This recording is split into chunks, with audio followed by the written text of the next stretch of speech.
আসসালামু আলাইকুম প্রিয় শিক্ষার্থীরা, আশা করি তোমরা সবাই ভালো আছো। আজকের পদার্থবিজ্ঞান ক্লাসে তোমাদের সবাইকে স্বাগতম। আমি মোহাম্মদ ওহিদুজ্জামান, প্রভাষক, পদার্থবিজ্ঞান বিভাগ, সরকারি হরগঙ্গা কলেজ, মুন্সিগঞ্জ। প্রিয় শিক্ষার্থীরা, আজকে আমরা যারা অনার্স চতুর্থ বর্ষে অধ্যয়নরত তাদের উদ্দেশ্যে এই ক্লাসটি নিব।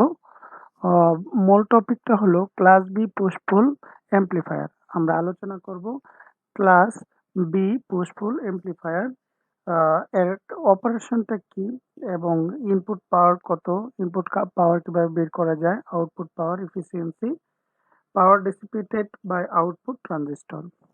প্রিয় শিক্ষার্থীরা, আগে আমরা জেনে নিই যে ক্লাস বি পুশ-পুল অ্যাম্প্লিফায়ারটা কি এবং কিভাবে কাজ করে।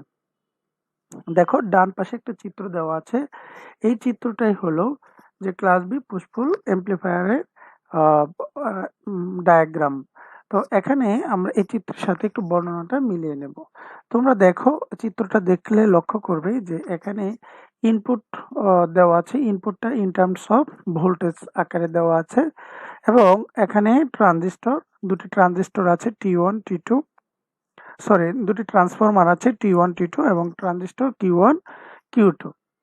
ঠিক আছে, এবং আউটপুটে লোড, রেজিস্ট্যান্স লোড RL দেওয়া আছে।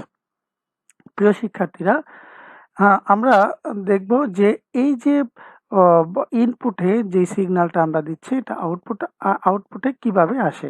তো আমরা যখন একটি মাত্র ট্রানজিস্টর ইউজ করব, ভোল্টেজ, ইনপুট ভোল্টেজটা আমরা ট্রান্সফারের মাধ্যমে যখন থ্রো করব, তখন ট্রানজিস্টরের মধ্য দিয়ে Q1 এর মধ্য দিয়ে যদি একটি ট্রানজিস্টর থাকে, তাহলে আমরা শুধুমাত্র আউটপুটে হাফ সাইকেল অর্থাৎ পজিটিভ সাইকেলটা পাবো।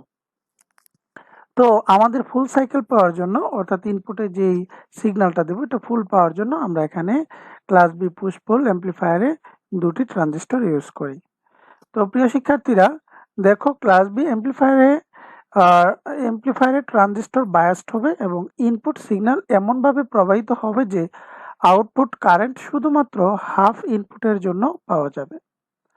অর্থাৎ কি বললাম যে এই ক্লাস বি অ্যাম্প্লিফায়ারে ট্রানজিস্টরটা কি হবে, বায়াসড হবে।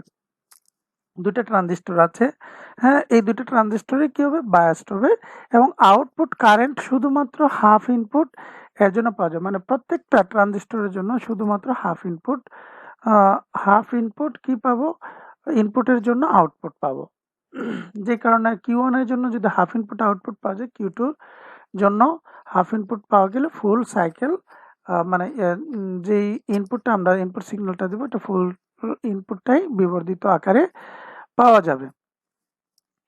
তো এর মানে হলো যে পুরো ইনপুট সাইকেলের শুধুমাত্র হাফ আউটপুট পাওয়া যাবে একটি ট্রানজিস্টরের জন্য। তাহলে ফুল আউটপুট পাওয়ার জন্য এখানে দুটি ট্রানজিস্টর ব্যবহার করতে হবে, যাকে পুশ-পুল ব্যবস্থা বলা হয়। এই যে দুটি ট্রানজিস্টর ইউজ করব এই সার্কিটে, হ্যাঁ, এই পদ্ধতিটার নাম হলো পুশ-পুল ট্রানজিস্টর অ্যাম্প্লিফায়ার। ঠিক আছে, এই ব্যবস্থাটাই হলো পুশ-পুল ব্যবস্থা। আচ্ছা, তাহলে যখন একটি ট্রানজিস্টর এর মধ্য দিয়ে সিগন্যাল প্রবাহিত হয়, তখন অপর ট্রানজিস্টরের মধ্য দিয়ে কি হবে না, সিগন্যাল প্রবাহিত হবে না। তাহলে এখানে দুটি ট্রানজিস্টর আছে, তাই না? দুটি ট্রানজিস্টরের মধ্যে যখন প্রথম ধরো Q1 ট্রানজিস্টরের মধ্য দিয়ে আমরা যখন ইনপুট বি ইন করব ট্রান্সফরমারের মাধ্যমে, তখন আমরা এই Q1 Q2 ট্রানজিস্টরে একটি কি রাখবো, একটি কাট অফ থাকবে, মানে একটি হলো তোমার ক্লোজড সুইচ থাকবে আর একটা হলো ওপেন সুইচ। অর্থাৎ যখন Q1 ক্লোজড সুইচ থাকবে তখন Q1 এর মধ্যে দিয়েই বিদ্যুৎ প্রবাহিত হবে, অর্থাৎ সিগন্যাল প্রবাহিত হবে। ঠিক আছে, ইন টার্মস অফ ভোল্টেজ আকারে। আর যখন Q2 ক্লোজড সুইচ থাকবে তখন Q2 এর মধ্য দিয়ে কি বিদ্যুৎ প্রবাহিত হবে, Q1 এর মধ্য দিয়ে বিদ্যুৎ প্রবাহিত হবে না। আচ্ছা, তাহলে আমরা দেখি, যখন একটি ট্রানজিস্টর এর মধ্য দিয়ে সিগন্যাল প্রবাহিত হয় তখন অপর ট্রানজিস্টর মধ্য দিয়ে কি সিগন্যাল প্রবাহিত হয় না। এখানে ট্রান্সফরমার T1 এর মধ্য দিয়ে ইনপুট অ্যাপ্লাই করা হয়, যেটা আগে বলেছি আর T1 কে ফেজ স্প্লিটারও বলা হয়। এই যে এখানে T1 ট্রান্সফরমার, কারণ এটা ফেজটাকে ইনপুটটাকে স্প্লিট করে দেয়। হ্যাঁ, তো মানে পুরা সার্কিটে প্রবাহ করে আর কি, কার মাধ্যমে? ট্রান্সফরমার মাধ্যমে। এই কারণে T1 ট্রান্সফরমারকে এখানে স্প্লিটার ফেজ স্প্লিটার হিসেবেও আখ্যায়িত করা হয়। এখানে সিগন্যাল বি ইনপুট, যেটা আমরা ভোল্টেজ, এই দুটি ভাগে ভাগ হয়ে যায়। দেখো Q1 এর মধ্য দিয়ে যেটা যাবে এটা একটা ভাগ, Q2 ট্রানজিস্টরের মধ্য দিয়ে যাবে এটা একটা ভাগ। যদি আমরা এখানে এ ও বি দুটি বিন্দু দ্বারা প্রকাশ করি, তাহলে এই বি ইনপুটটা কি করবে? দুটি ভাগে ভাগ হবে, একটা হলো বি ও, একটা হলো ভি বিও বিভক্ত হবে। এবং এই দুটি বিএও এবং ভি বিও তে যে সিগন্যাল ইনপুটটা ভাগ হয়েছে, এবং যা এই পরস্পরের সাথে সবসময় কি 180 ডিগ্রি ফেজ শিফটে থাকবে। দুটি ট্রানজিস্টর এর সাথে বিভব পার্থক্য V1 সরবরাহ করে। দেখো এখানে বিভব পার্থক্য ভোল্টেজ V1 দুটি ট্রানজিস্টরের সাথে কি আছে? সংযুক্ত আছে। দুটি ট্রানজিস্টরের সাথে কি বিভব পার্থক্য V1 সরবরাহ করলাম। এর আউটপুট ট্রান্সফরমার T2 সরাসরি লোড রেজিস্ট্যান্সের সাথে সংযুক্ত। তাহলে লোড রেজিস্ট্যান্স কি? দেখো এখানে এখানে হলো RL লোড রেজিস্ট্যান্স। এই RL লোড রেজিস্ট্যান্সটা হলো তোমার T2 এর সাথে সরাসরি কি সংযুক্ত, অর্থাৎ আউটপুটে যে ট্রান্সফরমারটা আছে, অর্থাৎ T2 ট্রান্সফরমার সরাসরি লোড রেজিস্ট্যান্স এর সাথে সংযুক্ত থাকে। তাহলে T2 এবং RL, দেখো RL মানে আমরা RLটা আউটপুট আকারে পাবো এখানে। তাহলে দুইটাও কি পরস্পর কি আকারে আছে? কাপলটা আছে, কাপলটা আকারে সংযুক্ত আছে। কোন রকম দেখো ইনপুট সরবরাহ না করলে দুইটি ট্রান্সফরমারই কাট অফ অবস্থায় থাকবে। কোনো ইনপুট দিব না, তাহলে কাট অফ থাকবে, অর্থাৎ এর মধ্যে দিয়ে কোনো সিগন্যাল প্রবাহিত হবে না, অর্থাৎ কোনো রকম পাওয়ার V1 ভোল্টেজ থেকে গ্রহণ করবে না। অর্থাৎ যখন ইনপুটই দিব না, যখন এখানে কন্ডাকশনই থাকবে না, তো তখন V1 ভোল্টেজ থেকে কোনো পাওয়ার এই ট্রানজিস্টর কি করবে না? গ্রহণ করবে না। Q1 অথবা Q2, আমরা যখন Q1 ক্লোজড সুইচটা ক্লোজড রাখবো, অর্থাৎ Q1 তখনও কি করবে না? কোনো রকম সিগন্যাল গ্রহণ করবে না। যখন আমরা সিগন্যাল মানে ইনপুট করব, ঠিক আছে, এর মধ্যে কন্ডাকশন থাকবে, তখন T1 এবং T2 কাট ওয়ান অবস্থায় থাকবে, অর্থাৎ তখন Q1 কি করবে? V1 ভোল্টেজ থেকে পাওয়ারটা সরবরাহ করবে। দেখো যে এই ইনপুট সিগন্যাল অ্যাপ্লাই করলে পজিটিভ অর্ধচক্রের জন্য Q1 ট্রানজিস্টর ভোল্টেজ পজিটিভ থাকবে। যখন আমরা এই ইনপুট সিগন্যালটা অ্যাপ্লাই করব, তখন Q1 এর মধ্যে I1 বিদ্যুৎ প্রবাহিত হবে এবং Q2 এর মধ্যে কি I2 বিদ্যুৎ প্রবাহিত হবে। তাহলে যখন Q1 ট্রানজিস্টর ভোল্টেজ পজিটিভ থাকবে, তখন Q2 ট্রানজিস্টর ভোল্টেজ নেগেটিভ থাকবে। অর্থাৎ Q2 ট্রানজিস্টর যখন আমরা ওপেন রাখবো, তখন এর মধ্যে দিয়ে কোনো প্রবাহিত মানে বিদ্যুৎ প্রবাহিত হবে না, অর্থাৎ সিগন্যাল প্রবাহিত হবে না। তাহলে Q1 এর জন্য প্রথম হাফ সাইকেলের জন্য আমরা কি পাবো? পজিটিভ হাফ সাইকেল পাবো। অর্থাৎ দেখো এখানে আউটপুট মানে T2 ট্রান্সফরমারের মাধ্যমে আউটপুট RL এ আমরা উপরে যে অংশটা সাইকেলটা, অর্থাৎ পজিটিভ সাইকেলটা পাবো। এক্ষেত্রে Q1 ট্রানজিস্টর ফরওয়ার্ড বায়াসে এবং Q2 ট্রানজিস্টর রিভার্স বায়াসে থাকে। হ্যাঁ, রিভার্স বায়াসে। তাহলে কমন বেস ইমিটার এখানে Q1 অর্থাৎ ওই Q1 ট্রানজিস্টরের মধ্য দিয়ে কি ইমিটারের মধ্য দিয়ে কি করবে? বিদ্যুৎটা কোন দিকে আসবে? ফরওয়ার্ড বায়াসে, যেহেতু ইমিটার দিয়ে কি নির্গত হবে। তাহলে এখানে Q2টা থাকবে রিভার্সড বায়াসে যদি থাকে, তাহলে এই Q1 ক্লোজড সুইচ এবং Q2 ওপেন সুইচে থাকবে। তখন Q1 এর মধ্য দিয়ে বিদ্যুৎ প্রবাহিত হবে আর Q2 এর মধ্য দিয়ে বিদ্যুৎ প্রবাহিত হবে না। তারপর প্রাইমারি বাইন্ডিং ভোল্টেজ, দেখো প্রথমে B1 যে ভোল্টেজটা আছে, এখানে সেকেন্ডারি যে বাইন্ডিং ট্রান্সফরমার T2 এর সাথে কাপল সৃষ্টি করে, যার ফলে লোড রেজিস্ট্যান্স এর মধ্য দিয়ে পজিটিভ আউটপুট পাওয়া যাবে, হ্যাঁ, যা ইনপুট সিগন্যালের একটি বিবর্ধিত রূপ। একইভাবে আমরা Q2 কে যখন Q2 ট্রানজিস্টর সুইচ ক্লোজড করব এবং Q1 টাকে সুইচ ওপেন করব, তখন একইভাবে আমরা ট্রান্সফরমার T2 এর মাধ্যমে আউটপুট RL এ কি পাবো, সেকেন্ড অর্থাৎ নেগেটিভ সাইকেল যেটা হাফ সাইকেল এটা পেয়ে যাব। এভাবে আমরা ইনপুটে যে সিগন্যালটা দিব এই সিগন্যালটা বিবর্তিত আকারে আউটপুট পাবো।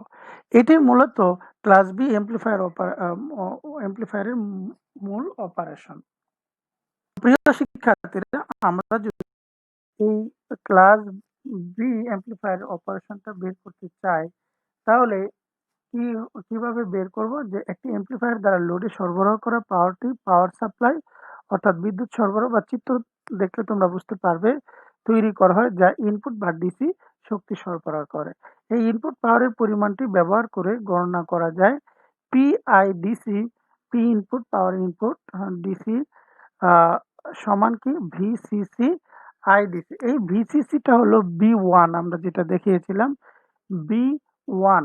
ঠিক আছে, তোমরা একটু আমার কথাটা মনোযোগ দিয়ে শুনলে বুঝতে পারবে। B1 প্রাইমারি যে ভোল্টেজ সেটা, ঠিক আছে, যেখানে আইডিসি বিদ্যুৎ সরবরাহ থেকে তোমার আঁকা গড় বা ডিসি কারেন্ট, আর ক্লাস বি অপারেশনে একটি একক বিদ্যুৎ সরবরাহ থেকে সঞ্চারিত কারেন্ট একটি পূর্ণতরঙ্গ সংশোধিত সংকেত আকারে থাকে, যখন দুটি বিদ্যুৎ সরবরাহ থেকে প্রাপ্ত প্রতিটি বিদ্যুৎ থেকে কারেন্ট থেকে অর্ধগতি, প্রতিটি বিদ্যুৎ বলতে এখানে তোমার ট্রানজিস্টরের মাধ্যমে অর্ধগতি সংশোধিত সংকেত পাওয়া যায়। এই ক্ষেত্রে তাহলে আইডিসি সমান কি হবে?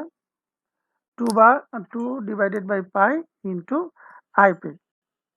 তাহলে যেখানে তোমার আউটপুট কারেন্টের ওয়েব ফর্মটা এখানে হলো আইপি দ্বারা বোঝানো হয় আউটপুট কারেন্ট ওয়েব ফর্মের পিক অবস্থান। ঠিক আছে, তাহলে উপরে দুটো সমীকরণ থেকে আমরা যদি বসাই অর্থাৎ আইডিসির মান যদি সমীকরণে প্রথম সমীকরণ বসিয়ে দিই, তাহলে তো এখানে আমরা ইনপুট পাওয়ার কত পাবো? ডিসির জন্য ইনপুট পাওয়ার পাবো ভিসিসি ইন্টু 2/পাই ইন্টু আইপি। একইভাবে আমরা আউটপুটটাও পেয়ে যাব। এখানে আউটপুটটা তাহলে কি পাওয়ার কত হবে? ওই তোমার ভোল্টেজে প্রাইমারি ভোল্টেজ লোডে যে ভোল্টেজটা থাকবে আউটপুটে, হ্যাঁ, সেটা বর্গ ডিভাইডেড বাই লোড রেজিস্ট্যান্স। ঠিক আছে, তাহলে এখানে আমরা এভাবে কি করব? আউটপুট পাওয়ারটা পেয়ে যাব, তাই না? তাহলে আমরা পিএসি এর জন্য BL square divided by RL পাবো। দেখো, পিএসি সমান BL square divided by RL. তাহলে পি আউটপুট এসির জন্য আমরা কত পাবো? PL square divided by 2RL। তাহলে ইফিসিয়েন্সিটা কি হবে? যে efficiency of the class B amplifier can be calculated using basic equation. Basic ইকুয়েশনটা কি? যে ডিসিতে যে পরিমাণ পাওয়ার থাকবে, হ্যাঁ, আমরা যে পরিমাণ পাওয়ার ইনপুট করব, হ্যাঁ, সেটা এবং আউটপুটে যেটা পাবো, আউটপুট এসি আকারে আমরা যে পাওয়ারটা পাবো, অর্থাৎ আউটপুট এসি আকারে যে পাওয়ার পাবো এবং ইনপুটে আমরা যে পাওয়ারটা দিব ডিসি আকারে, হ্যাঁ, ঠিক আছে, ওই দুটার অনুপাতকে আমরা শতকরা রূপে প্রকাশ করি, তাহলে আমরা এফিসিয়েন্সি পেয়ে যাব। এখানে উপরের সমীকরণ থেকে ইনপুটে যে পাওয়ার পেয়েছিলাম এবং আউটপুটে যে পাওয়ার পেয়েছিলাম, এইগুলোর মান বসিয়ে দিলে দেখো এখানে ম্যাক্সিমাম এফিসিয়েন্সি আসবে 78.5%। অর্থাৎ ক্লাস বি এমপ্লিফায়ারে ম্যাক্সিমাম এফিসিয়েন্সি কত? 78.5% হয়ে থাকে। পাওয়ার ডিসিপেটেড বাই আউটপুট ট্রানজিস্টর, অর্থাৎ আউটপুট ট্রানজিস্টর দ্বারা ক্ষমতা কতটুকু বিযুক্ত হয়? হ্যাঁ, পাওয়ার ডিসিপেটেড মানে কি আকারে কতটুকু বিমুক্ত হয়? এটা হিট আকারে হবে, তাই না? অপচয় আর কি। হ্যাঁ, এই পাওয়ারটা অপচয় কি আকারে হবে? তাপ আকারে অপচয় হবে। তাহলে the power dissipated by the output power transistor is the difference between the input power delivered by the supplies and the output power delivered to the load. ঠিক আছে, তাহলে আমরা যে লোডে আমরা যে আউটপুটটা পেয়েছিলাম পাওয়ার হিসেবে সেটা হলো পি ও এসি, অর্থাৎ এসি আকারে আমরা আউটপুটে যে পাওয়ার পেয়েছি এবং যেই পাওয়ারটা অ্যাপ্লাই করেছিলাম এই দুটার পার্থক্যই হবে, হ্যাঁ, এই পার্থক্যটাই হবে পাওয়ার ডিসিপেটেড বাই আউটপুট ট্রানজিস্টর, অর্থাৎ আউটপুট ট্রানজিস্টর দ্বারা ক্ষমতা কতটুকু অপচয় হচ্ছে সেটা। যেখানে এখানে দেখো 2PQ দেওয়া আছে, 2PQটা হলো এই আউটপুট ট্রানজিস্টর দ্বারা যে পরিমাণ কি ক্ষমতা বিযুক্ত হয়েছে। ঠিক আছে, তো প্রিয় শিক্ষার্থীরা, আমরা যদি এই প্রতিটি দুইটা ট্রানজিস্টর আছে যে পরিমাণ পাওয়ারটা অপচয় হয়েছে এটাকে যদি প্রত্যেক ট্রানজিস্টরের ক্ষেত্রে আমরা বের করতে চাই তাহলে 2 দ্বারা ভাগ করে দিলে Q1 এবং Q2 ট্রানজিস্টরের জন্য কি পরিমাণ পাওয়ার অপচয় হয়েছে সেটা পেয়ে যাব। তো আশা করি তোমরা ক্লাসটি বুঝতে পেরেছো। তো অসংখ্য ধন্যবাদ, তোমরা ভালো থাকবে, সুস্থ থাকবে, আল্লাহ হাফেজ।